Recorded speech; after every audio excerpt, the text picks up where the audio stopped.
viens prêcher vraiment la bonne parole. Parce que souvent, on me dit, on vous a entendu parler de changement climatique et de quelque chose de catastrophique. Ah, c'est pas une catastrophe. Regardez, on est à la fin septembre, bientôt octobre. Bientôt, je mets les lunettes de soleil. Et bon, mais je ne vais pas les mettre, ça fait macro. Alors, on peut parler de choses sérieuses sans se prendre au sérieux. Nanou, Angèle, les autres me connaissent aussi. Hein. Ce petit étudiant-là que j'ai eu il y a 3 ans, bon, un peu 10 ans. Allez, on va dire non, allez, plus sérieusement. Il est plus grand que moi, c'est pour ça que je dis petit. Non, plus sérieusement, c'est que moi, je préfère aujourd'hui faire le constat. Le constat, il est ce qu'il est. Il fait plus chaud. Mais je finis toujours par des solutions. Rien n'est pire que d'aller chez son médecin et dire, regardez, j'ai une maladie, eh bien, vous n'avez pas fait d'ordonnance. Alors, j'ai un doctorat, pas en médecine, bien sûr, mais j'aime faire des ordonnances. Donc, je m'assois. On m'a donné 3 heures. Non, je plaisante. Je vais essayer, mais c'est une promesse dans ma schizophrénie. Beaucoup scientifiques un peu élus dans ma schizophrénie, l'élu, il ne dit pas toujours la vérité, Angèle, on essaie toujours d'enjoliver, non, limite avec. Je ne le dis pas pour toi, je le dis pour moi. Donc, je vais essayer de tenir 20 minutes, je ferai peut-être 25. Je préfère après laisser la parole à mes collègues et amis, et surtout, après, vous laisser la parole pour qu'on vienne sur les questions. Bon, le titre, vous l'avez sous les yeux. Sur la terminologie, bon, on parle beaucoup de changement climatique, bon, c'est le terme le plus souvent usité, réchauffement climatique, parce qu'il est clair qu'il fait plus chaud, on va le montrer. Moi, je préfère utiliser 2 autres termes, dérèglement climatique, même si certains climato-sceptiques disent que le climat n'a jamais été réglé. C'est vrai que quand on remonte à 15 000 ans, c'est sûr, il y avait les glaciations. Mais moi, je parle de ce qui se passe en 100 ans. Vous allez voir, même pas à 100 ans. Donc, voilà. Et je préfère encore plus le terme de bouleversement climatique, parce qu'aujourd'hui, je ne sais pas, il n'y a plus de saison. Vous verrez par la suite qu'on a des vagues de chaleur et des vagues de froid. Lorsque le président Trump, je me suis dit que je n'allais pas parler d'anecdotes, sinon je vais être... Lorsque ce président avait dit à New York qu'il y avait 30 cm de neige, où est le réchauffement climatique? Mais en fait, c'était une conséquence du réchauffement climatique, parce que quand les pôles se réchauffent, les courants aériens, les courants de jet, commence à faire des bosses et des creux. Et dans le creux descend du froid, et dans la bosse remonte le chaud. On avait eu une année au mois de mai de la neige à Vitsavone, au mois de mai. En même temps, il faisait 32 degrés au cercle polaire. C'est ça. Et c'est encore le réchauffement climatique. Donc ça, c'est pour le... Alors la notion de bouleversement, elle va bien. Alors, ce qu'il faut retenir, je commence presque par la conclusion, c'est l'augmentation de la fréquence et de l'amplitude des événements extrêmes. Événements extrêmes, j'en citerai 2. D'abord, ce qui m'intéresse, surtout moi qui suis dans l'eau, dans les eaux, on va avoir des crues catastrophiques et des périodes de basses eaux qu'on appelle l'étiage sévère. Et je dis toujours à mes amis maires, ne donne pas un permis de construire là, il y a un ruisseau qui coule jamais, mais il va monter de 2 mètres un jour. Et c'est malheureusement ce qui se passe. Donc, événement, et on doit faire face à ces périodes-là, crues catastrophiques, étiage sévère. Et je parlais de température, on aura en même temps des vagues de froid et des canicules, c'est tous les jours. Alors, sur l'augmentation de la température de l'air, vous avez ici l'évolution de la température de l'air, j'aurais dû mettre mes lunettes, entre le monde et la Méditerranée. Ce qu'il faut retenir, c'est qu'en Méditerranée, voilà pourquoi on parle de hotspot du changement climatique, la Méditerranée, il y a toujours un demi-degré de plus que dans le reste du monde. Donc quand on vous dit ça a augmenté de 1 degré dans le monde, rajoutez en Méditerranée, alors je parle de température de l'air, les enfants, je ne parle pas de température de l'eau de mer, hein, même si je pourrais en parler. C'est toujours un demi-degré. Alors ça, c'était dans les années 2020. Aujourd'hui, c'est quasiment 1 degré de plus. Donc on est vraiment dans un hotspot. Alors la Méditerranée, c'est bien. Calvi, c'est mieux. Après Angèle, il y aura Lisou. Hein, bon, ne vous inquiétez pas. Alors regardez, là vous avez une présentation un peu différente qu'avec une courbe où il y a des températures. Hein. C'est l'évolution. Alors depuis, je ne sais pas si je mets les lunettes, 90, qu'est-ce que vous voyez? Bon. 61. 51. 61. De 61 à 2020 ou 2017, ça je le lis. L'évolution de la température moyenne de l'air. Et on le fait par rapport à la différence par rapport à la normale. Alors la normale, c'est une moyenne. La ligne de base que vous avez, hein, le 0, c'est une moyenne, c'est la moyenne de référence, 71-2000, et on regarde quand on est au-dessus, au-dessous. C'est bien de parler par rapport à... Bon, après vous verrez, moi je préfère parler après de valeur absolue, mais c'est pas mal. Mais ça, c'est pour vous montrer quoi? Regardez le réchauffement climatique. Alors ça, c'est valable pour tout dans le monde, hein. Le réchauffement climatique, c'est la fin des années 80. C'est la fin des années 80. Regardez, depuis la fin des années 80, après qu'est-ce que je vois, 87, on a... Alors c'était 85, le vrai truc pile poil, hein, mais c'est souvent comme ça. Hein. Aujourd'hui, on prend des chroniques avant 85 et après 85, et on voit qu'il s'est passé quelque chose. Regardez, on est dans le rouge tout le temps, mais depuis 85. Donc je ne vous parlerai pas de 2050 ou de 2100. Ah non, je suis menteur, il y a une diapo, une petite dans un coin. Non, parce que d'abord, on n'y croit pas, on peut se tromper. Moi, le premier, les modèles qu'on fait, souvent, ils ne sont pas bons. Ils ne sont pas bons, on se trompe. On se trompe parce qu'on est dans du linéaire alors qu'on est dans l'exponentiel. Ça. Et on se trompe, c'est-à-dire, c'est pire que ce qu'on dit. Regardez le GIEC. Les scénarios cool deviennent aujourd'hui les scénarios pas cool. Hein. Voilà. Donc, tous les ans, donc j'en parle pas. Encore moins à des élus, parce qu'un élu, ça résonne à 6 ans. J'attaque personne, hein, je suis un peu élu. Donc c'est difficile de dire, tu sais, quand tu seras arrière-grand-père, il fera encore plus chaud. Bon, on s'en fout peut-être un peu. Bon, non, allez, parenthèse, j'attaque personne. La même chose, une donnée importante, là c'était sur les moyennes. Moi j'ai horreur des moyennes. Hein. C'est comme quand votre enfant, vos petits-enfants, maintenant je suis grand-père, je ne parle même plus de mes filles, je parle de mes petites filles. Et donc vous amène une note, j'ai eu 2 20 et un 0. Ça veut dire quoi? On va faire une moyenne de 20 et un 0. Non, tu es bien dans cette matière et un 0, tu es nul. Donc la moyenne, on sait jamais. Moi, je préfère après regarder les extrêmes. À 20, c'est bien, 0, c'est bien, ou c'est pas bien. Là, qu'est-ce qu'on a? Le nombre de jours estivaux. Alors, des jours estivaux, il y a 2 types. C'est quand il y a 25 degrés en moyenne ou 30 degrés, je suppose que c'est écrit. Bon, je vais les mettre les lunettes. Voilà, c'est ça, 25 et 30 degrés. Alors là, c'est pareil, regardez, sur les 25 degrés, on avait dans les années 60 entre 80 et 120 jours, on dépasse aujourd'hui les 120 jours. C'est 120 jours par an où il fait une moyenne de 25 degrés. 120 jours. Voilà. 4 mois donc. Alors regardez, il y a le pic de 2003, le pic de 2009, le pic de 2015. Parce que moi, quelquefois, certains me disent « moi, j'ai connu une sécheresse, j'ai connu une canicule, on me donne une année. » Je dis « Attendez, moi, je vais te donner 10 ans. » Mais c'est vrai qu'il y a eu déjà des canicules. Hein, mais là, voilà, là, vous avez 2003, 2009, 2015, par exemple. Pour les températures, donc supérieures ou égales à 30 degrés, donc là, on commence à être un peu près de l'Afrique. Dans les années 60, qu'est-ce que je vois? Entre 20 et 40 jours. Aujourd'hui, on approche les 60 jours, on dépasse les 40 jours. Donc, c'est ce qu'il faut retenir. Allez, on se rapproche. L'Isola. Alors, l'Isola, il n'y a pas de station météo. Ceux qui après vont dire, mais où vous avez pris ces données? Il n'y a pas de station météo à l'Isola. Hein. Bon, Patrick, tu le sais, cher ami. Donc, alors, il y en a peut-être une maintenant. Bon, voilà, mais allez. Bon. Alors, aujourd'hui, il existe, mais Patrick, tu le sais plus que les autres.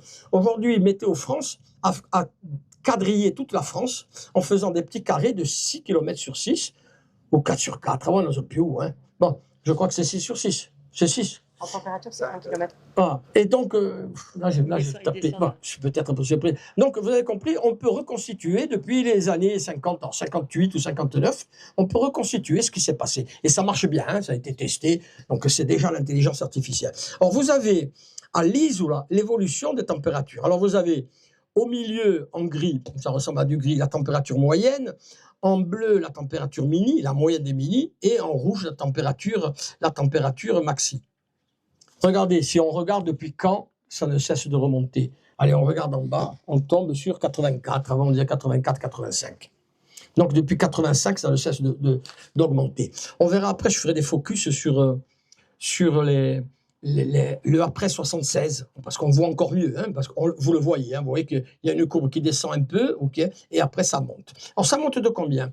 Sur les températures moyennes, on a pris 3 degrés depuis les années 50, hein, 58 ou 59, je remets les lunettes quand vous voulez. On a pris 3 degrés. savez, quand on entend à la télé, ah, on a pris 1,7 degré, on a pris 1,8 degré, on a pris 3 degrés ici. Bon, vous verrez, après je vous parlerai, j'élargirai à la Corse. Vous avez en haut, je suis toujours dans les températures maxi, une courbe. Alors, la courbe, c'est pas pour montrer, c'est pour montrer que, d'abord, le modèle, il est robuste, je dirais. Mais ce qui est intéressant, c'est de regarder, vous savez, quand on a une équation y égale à x plus b, le a, c'est la pente, hein, c'est la pente de la courbe. Donc, quand on voit un a à 0,0478, ça veut dire que tous les ans, on prend 0,0478 degrés, c'est-à-dire tous les 10 ans, on prend un demi-degré. C'est ça qu'il faut retenir. Le A, il veut dire tous les 10 ans, depuis 58 ou 59, hein, depuis 59, on prend un demi-degré tous les 10 ans. C'est ça la réalité. Et vous avez remarqué, hein, il n'y a pas 2100, il n'y a que 2024. Ouais. Je vérifie, mais j'étais sûr. Important.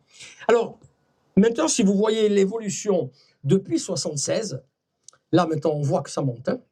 On voit que ça monte. Alors là, c'est pareil, j'ai mis depuis 76, tout à l'heure je vous ai dit, on prend un demi-degré. Depuis 76, on prend, regardez, 0,0 par an, hein, 0,6 et quelques. Ça veut dire plus d'un demi-degré, hein, plus d'un demi-degré tous les 10 ans. Bon, je ne sais pas où on va aller. Alors là aussi, on est sur la température moyenne annuelle. Et la moyenne, je n'aime pas la moyenne. Aujourd'hui, à l'Isola, qu'est-ce qui se passe? Vous avez ici mini en bleu, maxi en rouge, et puis vous avez ponctuellement, parce que vous avez vu quand on parle de 18, 20 degrés, 21 degrés de moyenne, 21, il fait presque frais. Mais c'est pas ça, c'est que ponctuellement, regardez ce qu'on a. Si je mets mes lunettes, je crois qu'on arrive à 35 ou 36 degrés. Et c'est ce qu'on a en réalité. Et c'est ce qu'on a plusieurs fois. Maintenant, tous les 10 ans, ça vient presque tous les jours. Allez, j'ai commencé presque localement, j'élargis un peu. Vous avez ici la misériaccia. Vous avez ici quatre villes, le Sporting en bleu, Bastia en bleu, le pauvre ACA en rouge, Ajaccio, en vert jaune, Corté, Lusque jouait en vert, et puis Basté, les gars, 800 mètres d'altitude en violet. Bon, ça, je n'arrive pas à voir la couleur, on s'en fout. Là aussi, vous voyez, depuis les années 70, la température ne cesse d'augmenter. Ne cesse d'augmenter. Et là, je reviens à mes histoires de pente. Regardez à Basté, les gars, la pente de la droite. Elle veut dire quoi, cette pente? Elle veut dire que en montagne, ça augmente plus qu'en plaine. Ajaccio, pas ça, c'est la plaine, hein, c'est le bord de mer. Donc, globalement, en chiffres, ça donne quoi? Là, ce sont des données Météo France, hein, je rassure les gens. En chiffres, ça a donné quoi? Ça a donné, en 40 ans, au bord de mer, on a pris 1,4 degré. À 1000 mètres, 3,3 degrés. Et à 2000 mètres, 5,2 degrés. C'est ça, la réalité du réchauffement climatique, du bouleversement climatique. Comment voulez-vous qu'il y ait de la neige quand en montagne, on a pris 5 degrés? Et s'il n'y a pas de neige, on va voir sur les cours d'eau ce que ça donne. Ok, c'est ça, les chiffres ils sont têtus. Alors sur les précipitations, on laisse passer le rallye, historique sûrement, on l'a eu tout ratch. Les précipitations, pourquoi j'ai mis un point d'interrogation? Parce qu'il n'y a pas de signal. Il n'y a pas de signal. Alors quelques exemples, après je reviendrai sur le signal. Inayatsu, ça bouge un peu. Imbastia, on ne sait pas. Il y a peut-être un Calvi qu'on a l'impression qu'il pleut un peu moins. Mais, allez, ce n'est pas l'impression. Allez, je reviens à l'Isola. L'Isola, moi, je ne vois rien. Hein. Moi, je ne vois rien. Je ne vois pas de... Au sens, j'aurais mis une courbe. Hein. Si j'avais mis une courbe, j'aurais eu un R2 merdique en disant ta courbe, elle ne vaut rien. Donc, on ne la met pas, la courbe. Regardez, il y a des années, il pleut, des années, il ne pleut pas. Mais la tendance, elle n'est ni à la baisse, ni à la hausse. C'est ça qu'il faut retenir à cette échelle-là. Par contre, il pleut mal. Il pleut mal. C'est-à-dire, il ne pleut pas pendant quelques mois, mais quand il pleut, il pleut. Donc, on a les fameux événements extrêmes, les pluies extrêmes méditerranéennes. Et là, on voit qu'il y a de plus en plus de pluies extrêmes méditerranéennes partout en Méditerranée. Hein. Là, c'est pas typique. Avec, je le cite toujours, 2003, l'année de cette canicule terrible, à tous ces morts qu'il y a eu sur le continent. Et c'était l'année où il y a des pluies extrêmes, il y avait 140% de plus en pluies extrêmes. C'est ça, donc il pleut mal. Alors, la tendance... il y a une guerre de spécialistes certains disent il va pleuvoir moins. En Méditerranée, hein, je reviens sur la Méditerranée, donc la Corse. Il va pleuvoir moins, d'autres disent il va pleuvoir autant. Vous savez, en Corse, ça fait quelques centaines d'années où il tombe entre 6 milliards, entre 4 milliards, non, entre 6 milliards et 11 milliards, avec une moyenne à 8 milliards de mètres cubes. Bon, non, dans tous les ans, on est à 8 milliards. Il y a une année à 11 milliards quand même. Mais bon, moi, je pense qu'avec ce réchauffement, surtout de la Méditerranée, c'est vrai, j'ai dit je vous en parlerai quand même un peu, avec ce réchauffement de la Méditerranée, avec ces canicules marines, le moteur de ces catastrophes, c'est la Méditerranée. On a eu, il y a 2-3 ans, en Libye, bon, en Libye, il ne peut pas beaucoup, hein, on a eu en Libye une catastrophe, 10 000 morts, 2 barrages qui ont cédé. Bon, je sais que je fais les barrages, n'est-ce pas, cher ami, je fais les barrages à mes étudiants, y compris à la sécurité des barrages, et des barrages ont cédé, et parce qu'il a plu en Libye. Il a plu en Libye parce que la température au large de la Libye, c'était 33 degrés. Okay, donc ça, c'est important, il pleut mal. Alors, une donnée qui est fondamentale, les enfants, c'est l'évapotranspiration. Alors, l'évapotranspiration, c'est quoi? Bon, elle va augmenter, on le sait. L'évapotranspiration, c'est à la fois l'évaporation à partir du sol, hein, mais surtout la transpiration des végétaux. Ah. Donc, transpiration plus évaporation, ça donne l'évapotranspiration. Je vais le dire autrement, aujourd'hui, quand il pleut, il y a une grande partie, on va le voir, qui repart directement. Vous savez, quand on était gamin, on nous a présenté le cycle de l'eau. Il pleut ici, ça va dans une rivière et ça arrive à la mer ou dans un océan. Il y a l'évaporation, ça revient en montagne. Mais aujourd'hui, le cycle de l'eau, il est shunté, il est court. Aujourd'hui, ça tombe ici, ça repart tout de suite. Après, ça va tomber ailleurs, hein, donc important. Alors, ce chiffre sur l'évapotranspiration, regardez, l'évapotranspiration à Calvi, donc un peu plus de 1000 mm², entre 1050 et 1100, et maintenant plus de 1300. Bon. À l'Isola, regardez, on était dans les années 50, en 59, hein, entre 59 et 69, on était entre 900 et 1000 mm. On est, depuis quelques années, entre 1200 et 1300 mm. Bon, donc vous avez compris, il fait tellement chaud, on en revient sur l'augmentation de la température, il fait tellement chaud qu'il y a beaucoup d'évaporation et d'évapotranspiration. Alors là aussi, vous avez un modèle, alors c'est pas pour faire un modèle, c'est un modèle simple, hein.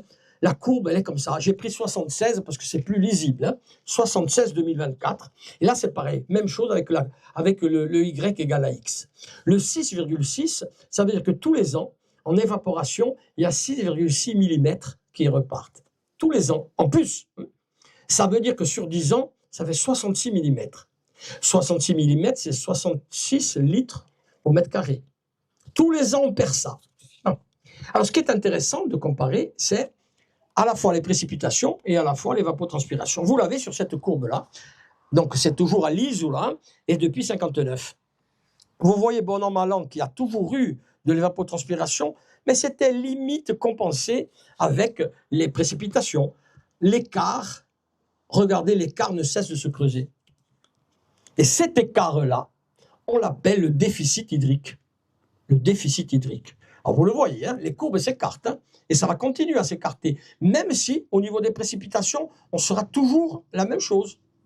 On va voir après la sécheresse des sols. Même si c'est toujours la même chose, on ne cesse d'écarter. C'est vrai que maintenant, si on prend l'évolution du déficit hydrique depuis 59, depuis 76, pardon, et jusqu'à 2024, regardez, ça veut dire qu'on perd, dans toute cette eau qui nous tombe et l'eau qui repart, on perd 9 mm tous les ans, hein, 9,6, quasiment 10 mm. Ce qui fait 100 mm tous les 10 ans. 100 mm. Vous savez, quand on voit des pays en Afrique, on dit la précipitation moyenne annuelle, c'est 100 mm. C'est tout ce qui tombe sur un pays. Bon, on n'est pas en Afrique, on n'est pas loin, mais bon. Voilà, donc, ça, c'est important, cette donnée. Alors, une donnée fondamentale aussi, c'est l'humidité relative. L'humidité relative ne cesse de baisser, vous le voyez, donc c'est toujours une histoire de chaleur. L'indice d'humidité du sol, ça ne cesse de baisser, hein, ça baisse, même si là on voit qu'il y a des pics et des creux, mais la tendance elle est à la baisse. Ok. Alors là, je vais faire un focus sur l'indice d'humidité du sol, hein, pour les spécialistes, c'est le SWI. l'indice d'humidité du sol, et regardez, on a pris avant et après 84. Alors, quand vous voyez ces courbes, donc avant 84, c'est en bleu, après 84, oui, hein, c'est-à-dire 85-2018, c'est en orange. On va regarder ce qui nous intéresse, la période estivale. Bon, ce qui nous intéresse pour l'eau, c'est la période estivale. Pourquoi? C'est la période où on a le plus besoin d'eau pour l'agriculture, le plus besoin d'eau pour le tourisme, il ne faut pas éluder. Hein. Enfin, donc, on a besoin d'eau en été, et les plantes aussi. Alors, voilà le focus. Un chiffre, une plante, quand il y a un indice d'humidité du sol de 0,2, elle commence à être mal. À 0,1, elle meurt. C'est là qu'il faut retenir. Après, l'indice d'humidité peut arriver à 0,9, même 1. Hein, voilà. Mais à 0,2, on est mal. Alors, à Calvi, avant 85, on avait quand même 90 jours à 0,2. 90 jours, 3 mois. Depuis, on est passé à 120 jours, 4 mois. Vous avez compris, là, je m'arrête en 2018. Hein. Je suis pas en 2025, rajouter encore 15 jours. Hein. Vous voyez un peu le changement. C'est-à-dire, on a 120 jours où on a un indice d'humidité du sol. Si j'arrose pas la plante, elle est morte. À 0,2, elle n'est pas bien morte. Bon, mais elle meurt à 0,1. 0,1, c'est le pire. Alors, 0,1, regardez, 0,1, avant 85, on n'arrivait quasiment jamais. Vous avez un petit point, c'est peut-être un jour ou deux, on s'en fout. Par contre, on a 30 jours maintenant, on a un mois entier à 0,1. Un mois entier. Alors, vous avez compris pourquoi aujourd'hui on arrose tout. On arrose même la vigne. Les vieux vignerons qui disent on ne va pas donner de l'eau à la vigne, au contraire, il faut concentrer les sucres. Non, tu n'arroses pas, surtout les jeunes pieds, ils meurent. Voilà. Alors, c'est là que je vous ai dit, je suis menteur, mais ce sera la seule fois où vous m'attrapez en plein mensonge, où je vais vous parler de 2050. Alors, je vais vous dire, c'était même pas 2030, 2050. Rien, 2030, c'est demain. Hein. Alors, le modèle qu'on avait fait à l'université, 2030-2050, bah, c'est ça, à 0,2, 150 jours, 150 jours, et à 0,1, 90 jours. 3 mois où bah, tout est grillé. Patrick, tu le sais, puisque la match, c'est pareil, et les feux et tout ce qu'on a, c'est pas. Tu parleras après. Hein. Je te tends la perche. Alors, qu'est-ce qu'on entend par sécheresse? Donc, vous avez compris, là, j'ai parlé de sécheresse des sols. La sécheresse, on l'utilise à plusieurs sources, je dirais. À plusieurs niveaux, c'est plus scientifique. La sécheresse météorologique, c'est-à-dire le déficit de précipitation. La sécheresse météorologique, il ne pleut pas en été, bon, ça on le sait, c'est facile. La sécheresse édaphique, hein, sécheresse du sol, ce qu'on a vu. Et là, Patrick, la transition, on l'est faite avec le risque incendie. Hein. On parle aussi de sécheresse agricole. Après, je vais vous parler de sécheresse hydrologique, c'est-à-dire lorsque les cours d'eau ne coulent pas beaucoup. Hein, le fameux étiage sévère estival. Mais j'en parle après. J'en parlerai plus, mais on en parle de plus en plus. Regardez la télé.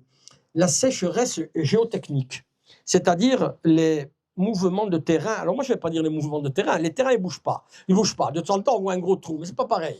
Mais moi, je dis les mouvements des maisons, les maisons qui sont fissurées. Ah. Alors, vous savez que c'est l'histoire des argiles, gonflement, dégonflement, et retrait, ça peut pas dégonfler, mais important. Ça, on l'oublie. Alors, moi, je vais revenir à la Corse, où on a ce phénomène. On a un peu d'argile quand même, hein, dans certaines régions, mais on a surtout une instabilité des terrains. Moi, je n'ai jamais vu autant de d'éboulements sur les routes. On ne le mettait pas sur le compte de la politique, ce n'est pas Gilles Siméone qui est coupable, hein, c'est le réchauffement climatique. Hein. Voilà. Il n'y a jamais eu autant d'instabilité. La Restone, la route a été emportée, et on n'a pas dit, c'est le président de l'exécutif. Hein. Voilà. Bon. Donc, vous avez compris, il faudra penser aussi à ces phénomènes extrêmes que sont les glissements de terrain. Mais bon, ce n'est pas ma spécialité. Alors, une notion intéressante, relativement récente, la notion d'eau bleue et d'eau verte.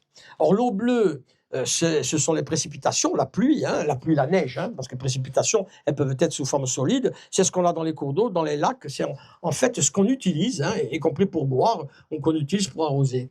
L'eau verte, c'est l'eau qu'il y a dans les sols, utilisée par la végétation. Important, ça. Bon, il faudrait rajouter maintenant l'eau dans l'atmosphère et on aura tout dit. Hein. Alors, il faut savoir que vous savez que les écolos ont mis en évidence les fameuses limites planétaires. On arrive, on a trop mangé, on a trop pompé. Bon, donc pour l'eau verte, on a atteint cette limite planétaire qui était la 6e. Alors, je ne peux pas ne pas vous parler de cours d'eau, parce que globalement, on a perdu, pour l'ensemble des cours d'eau de Corse, 30% en 40 ans. Le débit a baissé de 30%. Alors là aussi, on se dit, vous êtes en train de dire qu'il tombe toujours autant d'eau, en gros 8 milliards, et ça a baissé de 30%. N'oubliez pas ce que je viens de vous dire sur l'évapotranspiration. L'eau, elle arrive plus dans les rivières. Hein. Elle repart tout de suite. Pompée par les végétaux. Alors ne dites pas, on va couper tous les arbres, comme ça on aura... Non, vous coupez les arbres, ça va être encore pire. Hein. Bon, il y aura quand même de l'évaporation. Hein. Alors, regardez, Tavignani, Pays Gurtinesi, et pas Tavignani, mais Tavignani, regardez l'évolution depuis les années 70, depuis 73, hein, on était à 15 mètres cubes, et là maintenant on plafonne difficilement à 10 mètres cubes, et ça baisse. Et là, c'était sur l'évolution hein, depuis 73. Si on regarde les débits au cours d'une année typique changement climatique, c'est 2017, bon, j'aurais pu prendre 2017, 18, 19, 20, 21, même combat. Regardez l'évolution.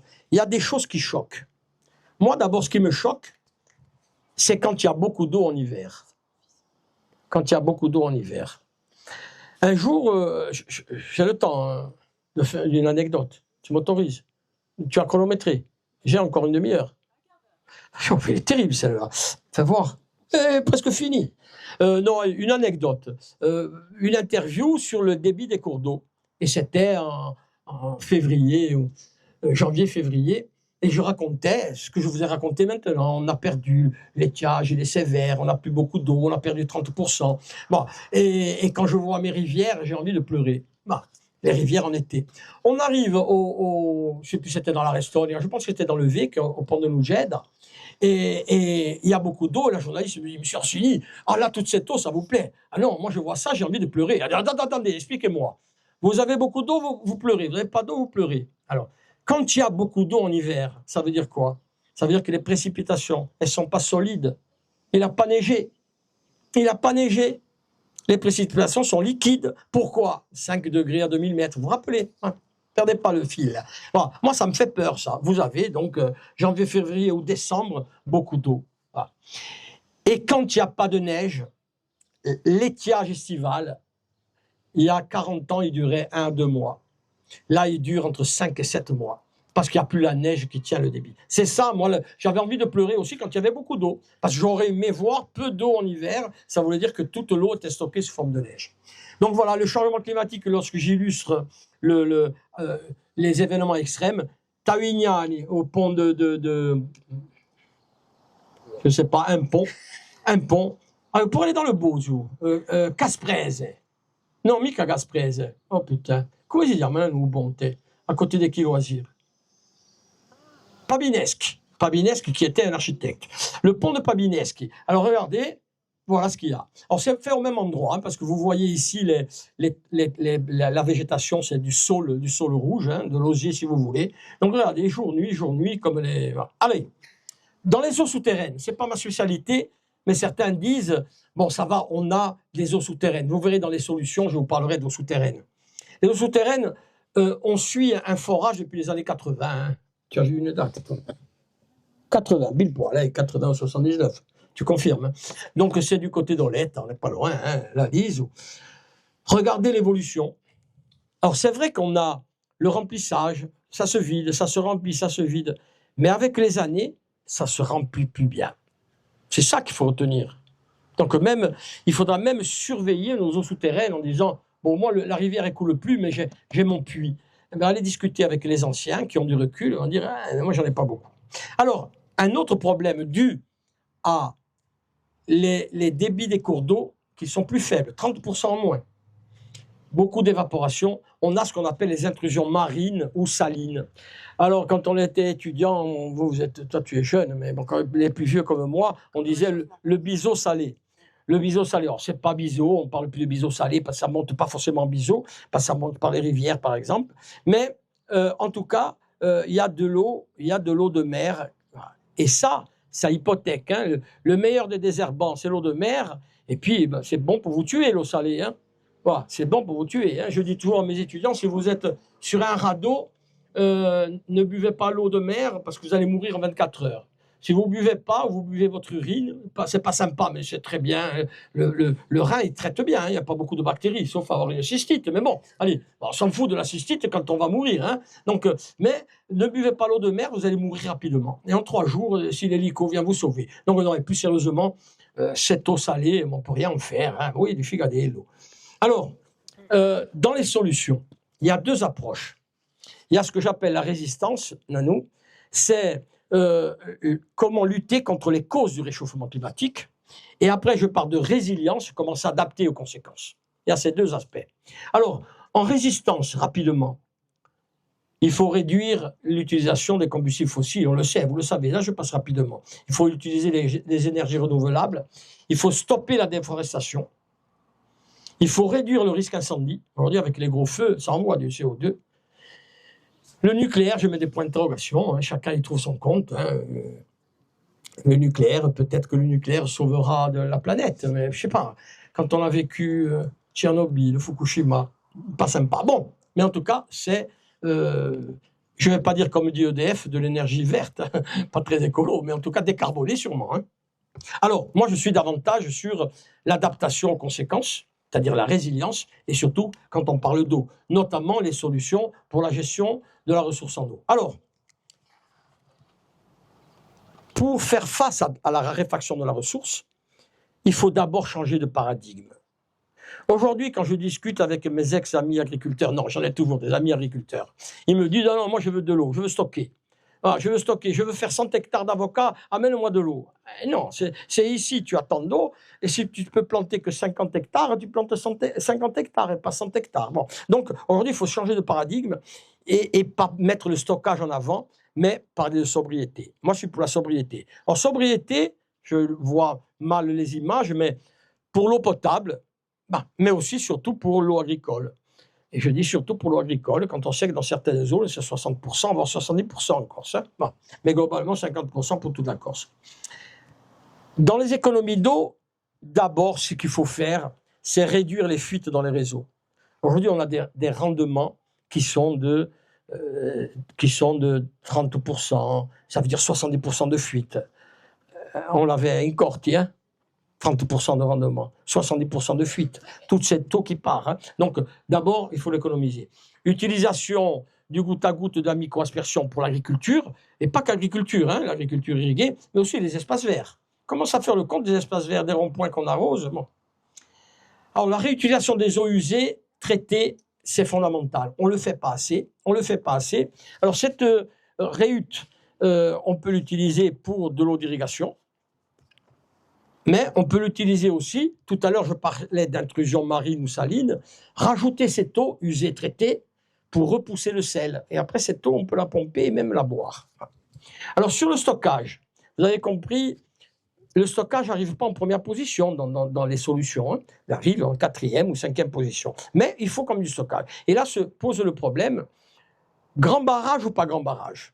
Je me suis opposé à quelques élus qui disaient, il faut aller voir ce que font nos amis sardes, qui peuvent stocker, je dis bien qu'ils peuvent, 1,8 milliard de mètres cubes, alors qu'en Corse, on peut stocker 100 millions. Bon, 1,8 milliard. Alors moi, chaque fois que je vais avec mes étudiants, Julien, tu es venu en Sardaigne, toi ou pas? Non, tu as raison, c'est une chance. Alors, quand on va avec les étudiants, je leur demande de poser 2 questions. Comme ça montre qu'ils sont intéressés. Et s'ils oublient, je la pose. Le taux de remplissage. Alors on me dit, oh, là c'est une bonne année, on a rempli à 50%. Bon, 50% c'est bien. 50% de 1,8 milliard, ça fait 900 millions. Ça fait 9 fois plus que ce qu'on stocke nous. La deuxième question qui tue. Vous n'avez pas de problème d'algues toxiques, notamment de cyanobactéries. Et une année, on arrive au barrage d'Omodeo, 400 millions de mètres cubes.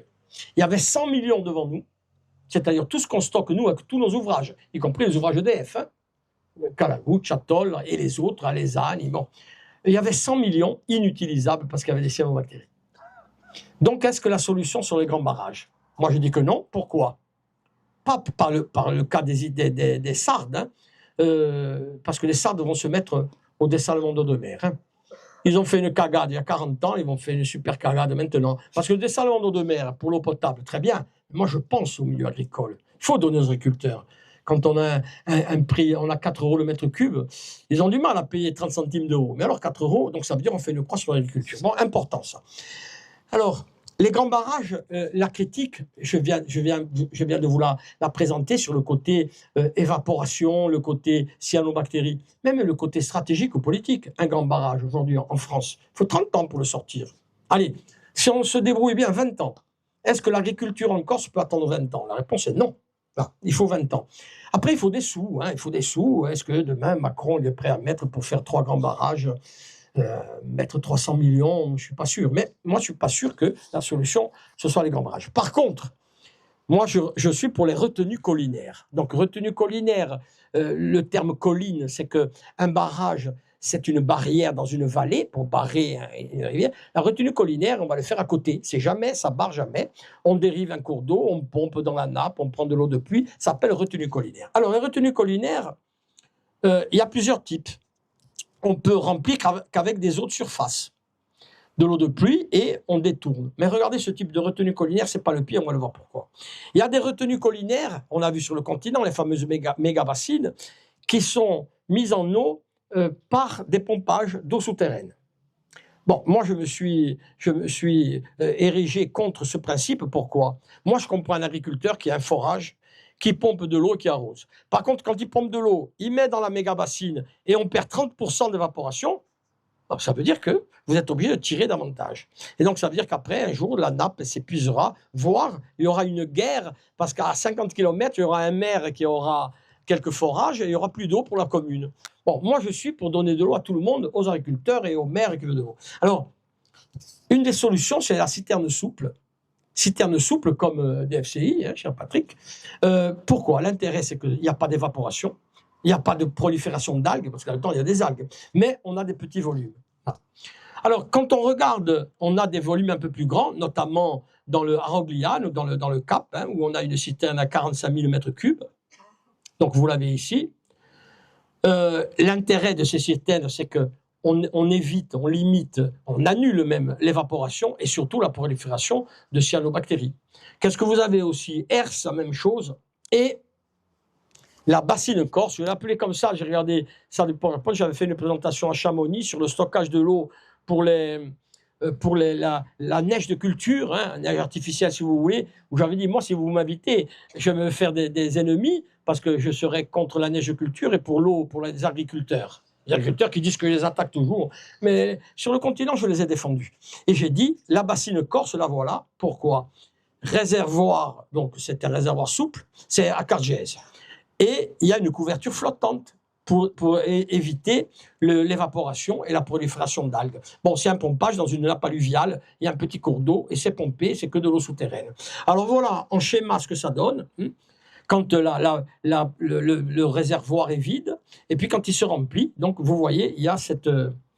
Donc voilà ce que ça donne. Alors, autre solution, récupérer l'eau de pluie. Aujourd'hui, c'est la base. Moi, je reste convaincu qu'il ne va pas pleuvoir moins. Donc le peu d'eau qui va arriver, il ne faudra pas attendre de le prendre dans la rivière. Il n'arrivera pas dans la rivière. Il faut le prendre où il tombe, sur les toits, sur ce que vous voulez. Donc important, de l'irrigation, petite irrigation, je ne crois pas au Papa Noël. Ce n'est pas avec de l'eau de pluie qu'on va arroser toutes les plantations qu'il y a en plaine orientale. Mais la petite irrigation de montagne, les espaces verts ou le nettoyage des rues. On nettoie les rues avec de l'eau potable en Corse. En Corse et ailleurs, à Paris aussi. Pour l'agriculture, et là, ça fera la transition avec mes collègues spécialistes, c'est la sélection d'espèces méditerranéennes. Il y a des espèces qui ont besoin moins d'eau. Moi, je crois en la culture en sec. Alors, en sec, je l'ai mis entre guillemets, il faut quand même un peu d'eau, mais un peu d'eau. Et donc, il faudra une révolution dans l'agriculture irriguée. Je crois aussi dans la recherche de substitution, de ressources de substitution, notamment dans les eaux souterraines. On ne regarde pas assez. On regarde pas assez. Alors là, vous avez une carte des potentialités, c'est une carte du BRGM, et j'ai fait un focus sur la Balagne. Il y a des zones, c'est moyen. Bon, c'est sûr, quand on remonte en montagne, c'est très faible. On ne trouve pas beaucoup d'eau dans la rhyolite, dans le granit, c'est clair. Alors, moi, je crois que dans toutes les solutions à mettre en œuvre, il faut impliquer la population dans cette gouvernance. D'abord, pour leur expliquer leur montrer des chiffres. Et après dire, il y a des solutions. Je vous ai dit, moi, après mon intervention, vous n'allez pas vous suicider ou prendre du Tranxène. Hein. Je veux dire, sachez qu'il y a des solutions. Mais si moi, je suis un technicien supérieur, on va dire, je vous ai montré ce qu'il faudrait faire, à mon avis. Mais la solution, elle est toujours politique. Elle est toujours politique. C'est peut-être ça qui m'a fait engager en politique en disant, la solution, on peut tout se dire, on va faire des retenues collinaires, il faut 600 millions d'euros. Bon, on peut se cotiser. Maintenant, je vais passer mon chapeau, là, et on se cotise parce qu'on est tous pour les retenues collinaires. Hein. J'espère que vous êtes convaincus. Mais 600 millions d'euros, c'est politique. Merci de votre attention.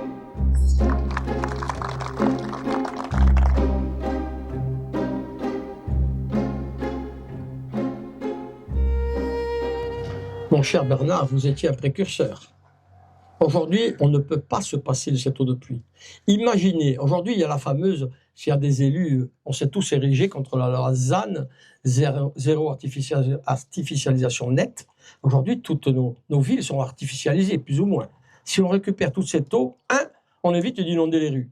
Je dis toujours, moi j'ai un collègue qui descendait le boulevard Graziano en canoë-kayak, et je dis à mes étudiants non corses que c'est pas un cours d'eau, le boulevard Graziano, c'est un boulevard. Voilà. Donc aujourd'hui, ça évite ça. Mais surtout, on peut stocker. Il y a eu des avancées. Parce qu'aujourd'hui, on peut stocker dans des parkings, on peut stocker dans les chaussées et stocker beaucoup d'eau. Moi, aujourd'hui, je travaille sur le couplage, récupération d'eau et ferme photovoltaïque. Pourquoi faire? Même pour laver les panneaux. Parce que les panneaux, il faut le laver. Il faut laver, il faut amener de l'eau. Personne ne pense à l'eau pour laver les panneaux. Oui, ils pensent quand ils viennent avec un camion où ils ont pris de l'eau. Et en été, ils diraient on ne va pas laver en été, on n'a pas trouvé d'eau à une borne incendie. Voilà. Donc ça, c'est important. Mais pour moi, c'est l'avenir. Tu veux dire quelque chose? Laver et refroidir les panneaux. Refroidir les panneaux. Ouais, laver et refroidir. C'est vrai que plus ils sont chauds, moins ils sont efficaces. C'est l'avenir. Vous allez entendre parler. Il y a des projets. Sur la Corse, il n'y en a pas beaucoup. Il n'y en a pas beaucoup, mais ça vient. L'agence de l'eau, dont je suis administrateur, commence à financer des études en amont et même après de la mise en œuvre, parce que c'est bien beau de faire des études. Après, il faut arriver au bout. Mais vous aviez raison avant tout le monde.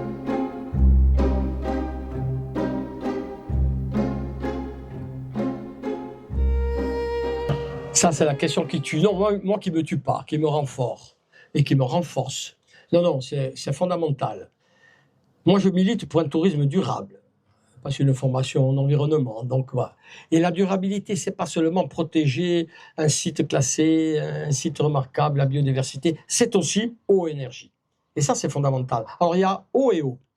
Il y a ou les déchets, tu as raison de rajouter les déchets au milieu. Mais eau et énergie, c'est déjà pas mal. Alors, eau, il y a la consommation directe, ce que boivent les touristes. Entre 10 et 20%. Ça augmente pas tant que ça. 10 à 20%. Bon, c'est déjà pas mal. Hein. Si demain vous m'enlevez 20% de mon salaire, je pense que je vais crier un peu. Mais bon, pour l'eau, c'est 10 à 20%, pas plus. Parce qu'on ne va pas tabler sur les 4 millions de touristes. On va dire à un instant T, on a 1,2 million. Bon, ça veut dire qu'on a multiplié par 4 quand même la population. Hein, de 350 000 à 1 million, 1,2 million. Bon. Donc ça, c'est important. Mais il y a l'eau indirecte. L'eau indirecte, c'est quoi? Les piscines dans les hôtels, les piscines dans les campings, les piscines dans les résidences de location. Parce que résidence secondaire, et on peut avoir les Corses de diaspora qui ont leur maison. Bon, ceux-là, ils louent la maison à 4 000 € la semaine à Porto Vecchio, hein, et déjà. Bon, voilà. Non, mais vous avez raison. Et là, on est en train de toucher une limite. Hein. Tout à l'heure, je parlais de limite planétaire. Bon, moi, la planète m'intéresse. Hein. L'ours blanc m'intéresse. Mais ce qui m'intéresse, après, c'est ce qui se passe en Corse. Voilà. Donc, c'est fondamental. Pour l'énergie, même chose. L'énergie, notamment, moi, je milite pour les énergies renouvelables. Par exemple, l'hydroélectricité, les barrages, cher Nanou, toi qui es contre, mais tu défends ta truite, tu as raison. Aujourd'hui, les ouvrages hydroélectriques, en été, ils ne fonctionnent pas beaucoup. Pourquoi? Il y a moins d'eau, on ne peut pas turbiner. Et c'est là qu'on a un pic de consommation électrique aussi élevé qu'au mois de janvier ou février quand on chauffe la maison. Pourquoi? Ce sont les clims. Alors les clims, on a tous un peu la clim à la maison, mais les clims, quand on rajoute les clims pour le tourisme, ça devient quelque chose de terrible. Voilà, donc ça c'était... Et après, il y avait un troisième point, non? Les déchets. Alors, les déchets, joker. On est mauvais. Non, il paraît que la Balagne et le Rousse, vous êtes les meilleurs. Nous, en Centre-Corse, je dis toujours dans mon conseil communautaire, et quand surtout on regarde, on met 1,5 million d'euros, et on met 1,5 million d'euros, je pensais avoir une Ferrari à la main, et j'ai une Clio. Voilà, et on est mauvais, et je dis on est mauvais, et puis je dis pas vous êtes mauvais, je dis on est mauvais. On est mauvais dans le tri, on est mauvais dans tout ce qu'on veut. Mais c'est vrai que nous, à Corté, on voit le pic. On voit le pic, hein.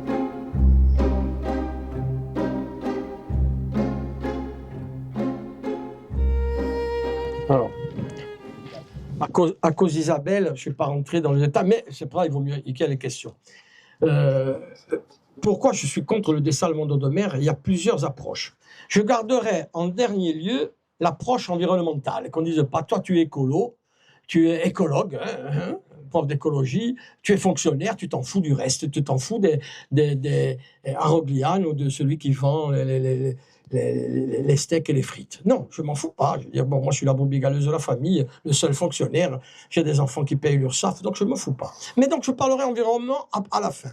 Le premier, c'est le coût carbone. La plupart des grandes usines fonctionnent avec du fioul lourd. Moi, quand on me dit eh non, mais on a un groupe électrogène, oui, ton groupe électrogène, il fonctionne au fioul, mais bon, fioul léger, certes. Bon, tant qu'il y a un coût. Il y a un coût tout court. Si demain, on doit répercuter le coût, vous allez voir qu'on va arriver à 4 ou 5 euros le mètre cube. Est-ce que les gens sont prêts? Troisième argument, toujours un argument politique au sens noble du terme, c'est on fait une croix sur l'agriculture. Il n'y a qu'en Israël. Ils sont mauvais en politique, on le sait. Mais dans la gestion de l'eau, ils sont bons. Hein. Moi qui ai participé à quelques forums mondiaux de l'eau ou la COP27, je suis allé voir le stand israélien pour voir les innovations. Mais là, ils font du dessalement d'eau de mer pour l'agriculture parce qu'ils utilisent ce qu'ils ont dans le sous-sol. Hein. Ils ont du gaz, ils ont du pétrole. Donc ça, c'est important. Et enfin, je garde l'écologie pour la fin. On sait très bien que dans les îles méditerranéennes, j'ai fait un peu le tour, la plupart des îles méditerranéennes, où il y a du dessalement d'eau de mer, il n'y a plus d'herbier de Posidonie. Parce qu'il n'y a pas que la sursalure. Vous savez, la Posidonie, moi je la trouvais un peu conne, je disais à mes collègues biologistes marins, elle est conne, ta Posidonie, elle aime le sel ou elle n'aime pas le sel? Elle n'aime pas le sursel. Bon, à 38 grammes par litre, ça va. Quand on passe à 100 grammes, elle n'aime pas. Mais ce qu'elle n'aime pas, c'est ce qu'il y a dans les saumures. Il n'y a pas que le sel. Il y a des éléments, il y a des cochonneries qui font que... Moi, j'ai dit aux Israéliens et à ceux qui ont fait, ou dans les îles, pourquoi vous n'utilisez pas les saumures pour faire du sel de table? Réponse, vous êtes fous, c'est du poison. Ah, c'est du poison, pourquoi vous rejetez en Méditerranée? Donc voilà les 4 arguments, madame, qui font que c'est monstrueux. Moi, je n'y vois pas. J'avais dit à mes ex-élus du Cap, parce qu'il paraît que je suis interdit de séjour là-haut, je suis obligé d'aller avec un gilet pare-balles. J'avais dit... amener des citernes en camion. Ce que fait Kirnolia à Porto Vecchio depuis 20 ans. Alors après, j'ai tout de suite dit non, je vous ai dit une bêtise, les routes elles sont sinueuses, amenées par bateau. Il y a un bateau qui est parti de Marseille, qui est arrivé au large de l'Espagne pour amener de l'eau potable. On aurait amené, ça ne coûtait pas 1,2 million comme ça a coûté là. C'est-à-dire il y a un coût, et puis il y a un coût politique, et puis il y a surtout un mauvais message. Le mauvais message, on en revient à le changement de paradigme. Vous inquiétez pas, regardez toute cette eau qu'on a. Où elle est la mer alors? Bon, regardez toute cette eau qu'on a, on aura de l'eau. Mais à quel prix? Et puis à quel coût humain?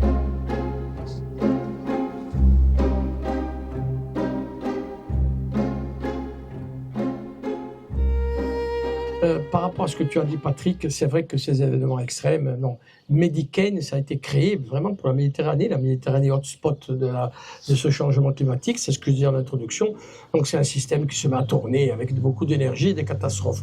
Tu aurais pu parler aussi des derecho, parce que le Medicaine, ça tourne, et le derecho, ça file, et ça fait des morts. Moi, je reviens sur ce que tu viens de dire.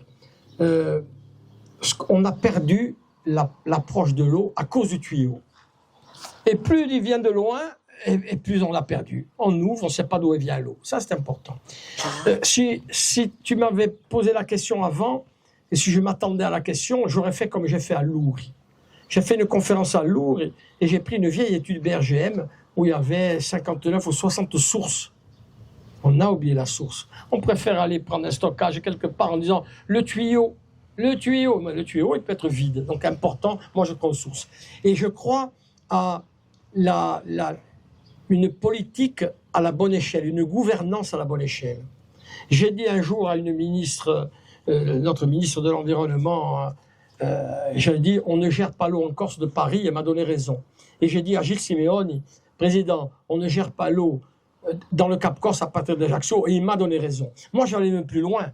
Cette gestion, il faut la faire dans un bassin versant. Dans un bassin versant en disant qu'est-ce que j'ai comme possibilité avant de dire je vais tirer 100 km de tuyau. Je caricature, mais 50 km ils peuvent y être. Et faire participer les gens. Les données de terrain et faire participer. Moi je crois à l'intelligence collective. On sera obligé d'y arriver à coup de pied au cul.